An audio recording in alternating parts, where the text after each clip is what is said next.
Good morning, everybody. It's a bit of a lopsided room, and thinking I'm in the TUC, it's very left-sided. I think it's there's that. As Michelle said, I'm a GP, but I no longer see patients. I just want to be clear about that because occasionally somebody puts in a note that you do, and I think it's wrong for people like me to assume that that's the same as if I was seeing patients. I'd like to clear that up at the beginning.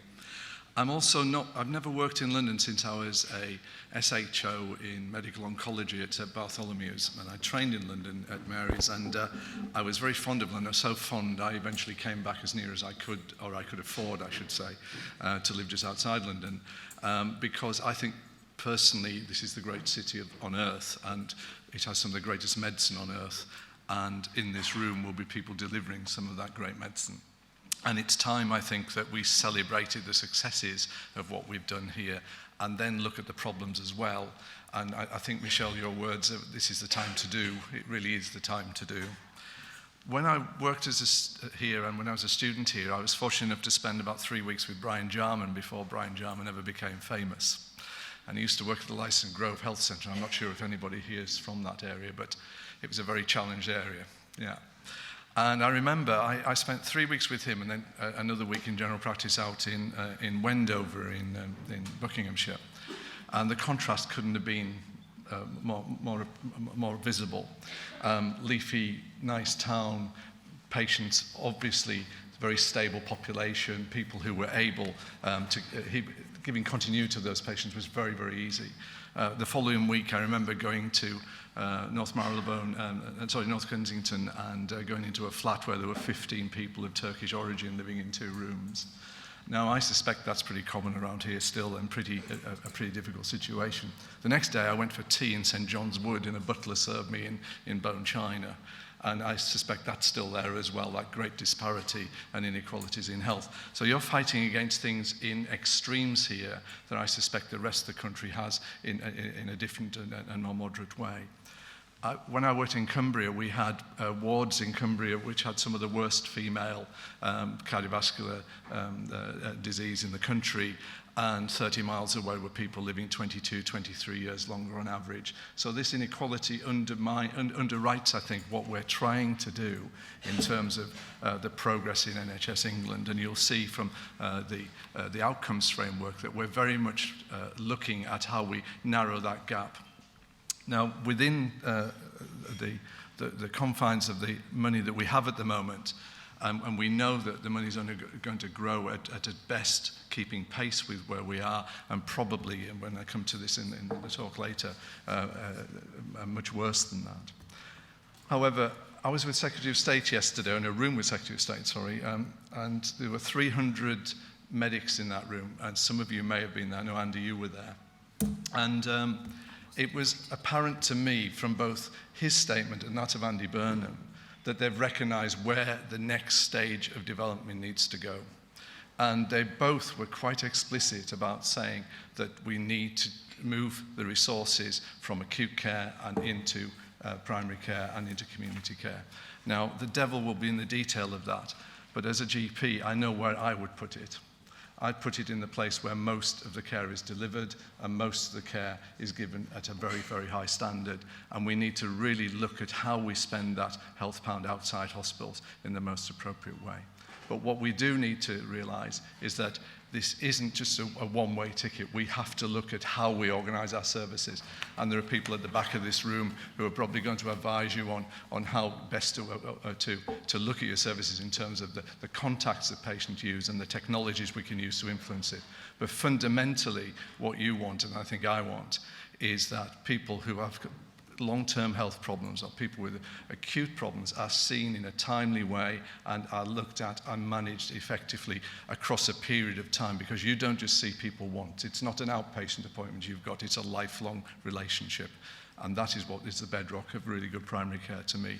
And I think Claire would probably agree with that we've come a long way now from being the sort of paternalistic approach to patients to having that long-term relationship as partnerships with patients. This is a schematic diagram for where I think you are. And I think you're probably overworked and overwhelmed at the moment and wondering when that is going to rebalance, when those resources are going to come into the appropriate setting for you. And one of my roles, I feel, internally in NHS England, is to make sure that I represent you and represent the patients that you treat and look after, to make sure that that seesaw goes in the opposite direction. So demand has gone up. We can define demand in many ways, but what we can't do at the moment is reverse it. We can deal with it in different ways. We can look at technology to support how we deal with it, and we can look at innovative ways of working. And I think today you've got a chance here to put your ideas forward as about how you would help cope with that demand within the resources you currently have, and perhaps thinking if we had 10% more resources, what we would do differently. These, I think, are the pressures, and I've used this slide before. Everybody is piling work onto you in various ways, and I don't particularly want to get into the registration and CQC argument at the moment about inspections, but it does add yet another thing in your working day to look out for. A lot of your leadership has gone to that far side of that diagram, which is into leadership in clinical commissioning groups. And yet they don't commission the care that you deliver. And I think one of the things we can do from the centre now, and there is a signal that we can do that, David Nicholson has said it in the recent past, we can look at how we co-commission primary care with commissioning groups. Why would you not want to involve the experts who run a service in designing the service? Now, there's a thing about design and there's a thing about delivery. What we don't want to do is compromise you by putting you in a position that you'll be contracting with yourself. That just wouldn't hold water politically, and we'll get all sorts of other regulators involved if we do. So what we're trying to engineer is a platform so that the governance of this keeps it safe for you and safe for patients and safe for the system. We know that there is rising expectations and pressures on you from other sources. I know that when a patient is discharged from hospital, sometimes you get really good information. Sometimes you get absolutely no information at all. And there is a piece of work to be done with our secondary care colleagues to make sure that we have seamless and accurate information coming to you to reduce risk. We've started a national network now to improve quality in primary care, and we want to really go to the profession and ask what you would want us to do differently across the system, because you're just part of that system, but you are the continuity part of it, and you do see where things are going wrong, and you can give us that feedback in how we make it safer. We don't have a very intelligent system around us. GPs for years have used really good computer systems, and in places where we've joined that together, we know that it makes it safer and a better quality service. But that's not uniform across the country. Now, I'm not sure what you're doing in London in terms of networking together, but certainly where I used to work, where we did network together, that made it a safer and an easier experience for the patients. We know there's rising demand. We know that the number of people in our population who are elderly are going up, and they are complex. They have more than one problem. My parents are now 87 and 80. My father, he doesn't mind me using him, by the way. I don't ask all that often anymore, but he doesn't mind me talking about him. But he's got 4 conditions now. When I visit him, which they're 300 miles away, if it wasn't for the fact that he had a good GP practice and a good pharmacy around the corner, he would not survive. He would be in hospital far more often. And just to give an example, he forgot to get his pills a few weeks ago. The pharmacist phoned up and then delivered them. Now, you can do that in a small town on the west coast of Cumbria, but you can't do that everywhere. But that sort of personalised care and almost coaching of that person makes his life a lot simpler, and his carer, which is my mother, life a lot simpler too. But we know that your workload is going up, and we know that it's likely to continue to go up. This is just another example of where that demand is increasing. But I would argue that the work always falls back on you. The last stop for any patient is the list that you hold of those patients. And they will always expect you to pick up the problem when the system fails them elsewhere. And that is not going to go away, and we need to reinforce primary care to make sure that you're able to deliver on this. We know that long-term conditions are both becoming commoner, and multiple long-term conditions are becoming even more common. And this, again, when you look at the various sectors across the NHS, show a marked redistribution of those complex patients in various settings. And you'll see that primary care is no exception to that. I guess this slide's out of date. I think that yellow part there is probably much bigger in primary care now and is very similar to many of the patients that you see in hospital care. But there are things that we need to look internally at as to what we can do better. And Claire was just telling me before the speech today that the Evening Standard had been talking to when you used the words GPs failing or primary care failing, but in the context that you don't have enough resources to do it well. And fundamentally, I agree with that. But we also have to look and just make sure that we get our diagnostics right, that we use the best tools appropriate to us to make sure we do think a difficult diagnosis and we do aspire to improving care for patients with more complex or life-threatening disorders. And in this survey in 2013 showed that sometimes we don't do that very well, and I understand the reasons behind it, but some of them are professional reasons as well about how we organise our workload and how we organise our diagnostic pathways. This is a new slide for me that looked at asthma care. Asthma care should be really quite excellent. It should be one of the very rare to admit categories of patients, but we know across the country that we have variation in that and we can do better. Now, today is not the day to debate care.data, but using that data to highlight where we could improve care would be a really good advantage for you, I think, in redesigning primary care, if we can look at areas where there is unmet need and look at how we put our resources differently into that. So where is the resource going to come from? Well, some of it's going to have to come from the resources we have now and using it more wisely, and that means, I think, a redistribution of the £120 billion that's spent on on healthcare in this country and associated social care. But some of it has to be looking how we deal with the contractual elements that we have within general practice. Because, as you know, MPIGs now are going to be phased out over a period of time. PMS, there's a review. And while that is a threat, it's also an opportunity to reorganise the way you work. I've always been a fan of federations, and I will put my marker down that is what I would primarily support, but I recognise there are many ways to skin that particular cat, and I think we have to think really quite widely about what fits for different areas. Now, in east of London, you've had a federal model for some time. In northwest London, you're developing it fairly rapidly, I believe. If you go to Birmingham and talk to Vitality, they've done it. If you go to central Manchester, they do. So there are areas where it's already ahead of the game, and in a way, I think NHS England is way behind that curve at the moment in terms of thought and getting on with it. But we have to make it easy for people to do this. It is no good sitting in a room in either Whitehall or Skipton House and trying to dictate to people how they work.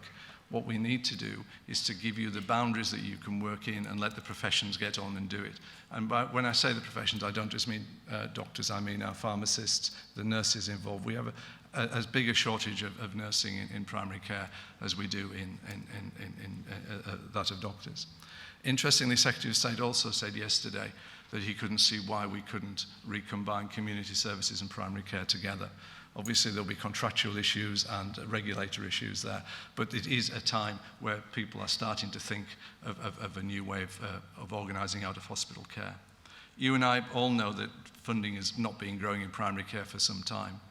The 150-odd PCTs that there were, 156 if I remember, very few of them serve primary care well. There was always a reason why we put off investing in primary care to balance the books in acute services. And that's as true today as it was then. It's just done by a different organisation. And we must actually cross that Rubicon. So this is David Nicholson's next challenge, which will become Simon Stevens' challenge. And that is, with the current rate of spending on healthcare, if we carried on spending, we would have a £30 billion gap by 21. That is not sustainable and it's not desirable, and we've got to think differently about how we reduce our costs and reduce and improve our effectiveness of delivering healthcare. Interestingly, this is not obviously just a UK problem. It's an international problem, particularly of Western societies where the demand is going up as we have an ageing population. And there is some really good collaborative work to be done, I think, with colleagues in Europe about models that they're perhaps developing that we could bring here. The Centre for Workforce Intelligence, which I always say is about as much of an oxymoron as you can get, because we've never really in any way planned our workforce, and if we were to plan our workforce for what we're thinking today, it will take 10 years minimum. But we do have to recognise that primary care has become less attractive as a career option, that we've had less interest in primary care training of late, and yet it is the greatest job in medicine. You have such variety in your job that you will never get bored. You will probably get inundated and tired and potentially burnt out if we don't do something different, but you'll never be bored in this job. It's a phenomenal job, and we've got to sell it. Now, I know Claire, in her previous role, has been trying to do that for as long as she's been a career doctor, I guess, and in her current role. And in London, you do have probably one of the strongest advocates for high-quality primary care that you could ever wish for. But nationally, we're seeing fall off in many of the LEPBs in terms of the number of doctors interested in pursuing primary care. We've got to reverse that. We've got to make it attractive again. And that means we've got to look at both the models of care that we deliver, but also the training programs and making them something that's sustainable as a career for someone who perhaps doesn't initially have an interest in primary care, which perhaps means we've got to re-look again at what we're training doctors for, particularly outside hospital. Interestingly, yesterday, quite a lot of people talked about the generalist again, and as you know, the Royal College of Physicians has put a position paper out on that, and I do believe that we need to revisit what we mean by generalism. I support the RCGP's view on that, and they're pushing that forward, but we need to think again about what we're trying to deliver outside hospital to stop people becoming ill. And that's perhaps where we need a more collaborative approach with elderly care medicine. I spent last Tuesday in a helicopter going over Essex and Hertfordshire. You do get some good gigs in this job. There aren't that many, but it was a really good day out and a fine day looking over Hatfield House and making the days of some school children really adventurous when a helicopter accidentally landed in their playground. But what I learned that day was nothing much about acute medicine that I would care to want to do myself. Because I was with some very skilled emergency medicine doctors. But what I did learn was what the response on the ground is to acute medicine. And I'm not talking here just about trauma and issues of purely in that realm of the paramedics and emergency doctors, but assessing people in their homes who are acutely ill, which we were being taken to do. And it just made me worry that we're not delivering that side of it. And I remember 20 odd years ago, that's all I seemed to do during the day when I was on call. And we perhaps need to just think about what our response is to the acute services review that Keith Willits has been leading on. Sorry, I won't go forward. Thank you. Patient experience. As I indicated earlier on, our patients are our greatest advocates, and you represent them very, very well. But some of them don't have good experiences, and some of them find it difficult to access us. I think we've got to really think the access model through much more fundamentally about why patients are contacting your surgery, and how we can make sure that those that need to see us face-to-face get through quickly so that they can be responded to quickly. Now, some of this is about resourcing, and some of it is about buildings, and some of it is about the people who work in them. But some of it as well is about the utilization of technology we already have and technology we will have. Harry Longman's at the back of the room with Steve Latmer, and they run the Doctors First system, which I visited down in Plymouth, and it does work for certain scenarios, for certain places. I think it needs to be tested at scale when you start to go up to large units, perhaps a federation size. But what I think it does enhance is that basic ability to give continuity to those patients that need it. And I'm a very strong advocate for looking for that sort of new innovative ways of thinking to deliver this. And of course, your patients will be soon giving you some feedback in the friends and family test. It's a pretty blunt tool, but it tells you something. When Steve Field told everybody about their fridges, it made people because the vaccines weren't being stored well in a particular practice, it made probably all of you probably just think about your fridges. And I know that some of you did more than think, because the fridge manufacturers saw a little bit of an upsurge in their sales and in their contacts about this. So there are indirect ways you can measure. This is big data society, isn't it, that we're in? But it does look like we get a lot of feedback from patients that actually help us redesign things. And I think we should be really open and welcoming to that. I was telling Ross Forbes, who's at the back of the room as well, who used to work with me in a PCT in Cumbria, about patients that used to tentatively feedback in the years I was in practice. And I remember one guy come in, he was about my age now with hypertension, and he came in and said, I really like seeing you, Dr. Bewick, you're a really nice guy, and I like our chats, but why can't you do something about your appointment system? It took me nearly 4 weeks to see you. And so I went away and thought about it, and then I go in to see my practice nurse, because I realised why the hell was I seeing him in the first place. And it just dawns on us that we sometimes get into a way of working that perhaps we just need to revisit. Now, I know that's a pretty old story and old technology now. You've been doing that for years. So how are we going to get to this position? Well, firstly, I think this is about lobbying. This is about making sure that the politicians understand the importance of primary care and the importance of out-of-hospital care in delivering not just safer care for patients outside hospital, but for also reducing their need to go to hospital and being put at risk from iatrogenic disease that you may well get within a hospital system.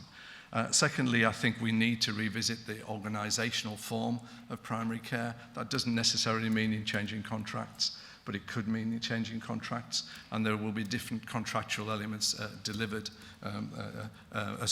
put forward soon by Ros Roughton and her team to look at how we can develop the primary care. And thirdly, we've got to see a real increase in resources coming from other sectors. Now, I think I'm not going to bandy figures around, but it's got to be substantial. It cannot just be a few hundred million here. We've got to be talking larger numbers than that. I think that would probably just about do London. So where do we go? Well, we can do nothing. We can spend more. We can't do that, really, can we? That's not a choice. Or we can innovate. I think we need to have some primary design parts to this. I think you'd all agree we want better accessibility. We want a more integrated approach. I think we've got to define what integration is. I know the King's Fund tries to do that, but I would like it to describe from the point of view of the entry point into the patient in the system and where they go, and your role is therefore critical in delivering that integration, particularly for those patients who are going to have long-term conditions or in a long-term relationship around a particular illness. We must be more population-orientated. We have to use public health more. One of the design faults, I think, of the new system is that public health is way over there. It's very difficult to access that. And we must make our organisations more fit for purpose and ones that learn from what we do as well as using that technology. So my challenges to you are, is primary care fit for purpose as it is at the moment? Does it deliver an integrated approach? Would you see it that way if you're a patient? And how does primary care reduce that variability? My last question, you answered at the beginning, I think, Michelle, when you said that numerous commissioners have looked at this. I don't believe we've actively commissioned primary care in my lifetime, and it's about time we did. Karl Popper said, doing nothing is not an option, and I'll leave you to read the quote yourself. But we've got to be critical about where we are, and at the same time, upbeat for our patients, that the people in this room are a sample of people who are actually going to deliver this change. Many thanks for listening.